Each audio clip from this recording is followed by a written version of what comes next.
asalaamaaleykum wa rahmatullahi taala wa barakaatuhu Serigne Khadim Ndiaye borom boo ma sa lépp bu baax ñoo lay ndokkeel di la siyaar di la dalal di la jaajëfal bu baax a baax a baax a baax Serigne Khadim Ndiaye borom boo ma sa lépp bu baax ñoo ngay laaj nan ngay dimbalee Sénégalais yi ak naka ngay ñaanee ci rasaar da ngay rasaar wala yow nan ngay ñaanee daal loolu ñu bëgg a xam moo xam na ngay fajum cosaan wala loolu indi. maa ngi koy jërëjëf salaamaaleykum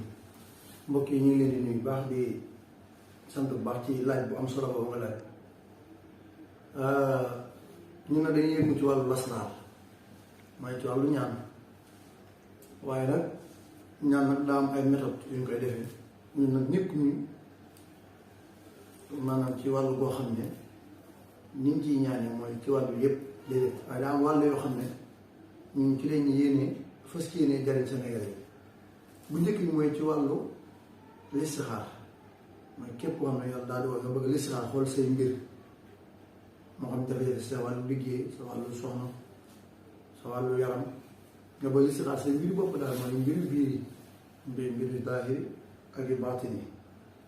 yu zaahiri sax nit mën na ko gisal boppam waaye yu baatini yenn saa yi nit mën na koo umpale te loolu listixaar da koy génn kon képp ku bëgg listixaaru dañuy yëngu ci wàllu listixaar mën na laa seeta seen biir fanaan ko bu ñu xëyee dana la ci wax loo xam ne du deñ incha allah ba ci toppaat mooy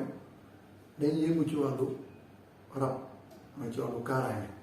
muy nit ki bu amee jafe-jafe ci wàllu yaramam wala ci wàllu mbiri boppam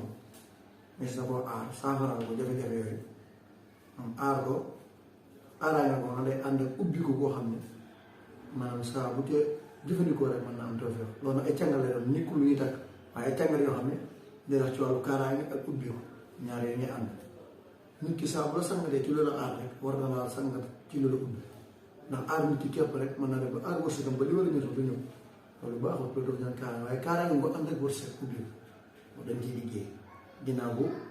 listixaar yi jàllee li ñu njëkk def mooy dañuy cangat ci wàllu ubbeeku ak kaaraange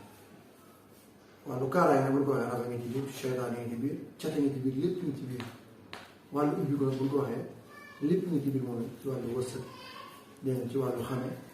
ci wàllu lépp loo xam ne mooy ne ay rab lu mel ne bayra yëpp ñu ngi ci biir ubbi ko bu loolu jàllee dañuy dox ci wàllu feebar yi nga xamante ne jaxasoo ak yaram doomu aadama yi muy lu mel ne siti ak estomac ak hémorroïde ak lu mel ne diabète yëpp yor nañ ay saafara yoo xam ne da koy saafara insha allah rabbi mooy képp koo xam ne amee nga asma baa nga amee diabète baa nga amee hémorroïde moo xam bu nëbb moo xam bu feeñ baa nga amee estomac baa nga amee ndoxum siti baa nga néew kàttan ci wàllu ngóora loolu yëpp dañ ciy liggéey insha allah rabbi kon képp koo xam ne daal ittiwoo nga loolu moo xam foo mën a nekk ci biir réew ak bitim réew ñun nag ñu ngi Tuubaa waaye fu waaye man nekk am na suñu ndaw yoo xam ne tey loo soxla ci ay yóbbante yu dem noonu mën nañu fexe ba nga jot insha allah rabbi képp koo soxla nag boo wootee ci numéro yi insha allah nga mën a jot boo wootee ci 78 141 55 22 wala nga woote 77 216 38 97 dañu mën a jot insha allah rabbi bu ko defee ne si xaaral la càngatu kaaraange mi ngi gu ànd ubbiku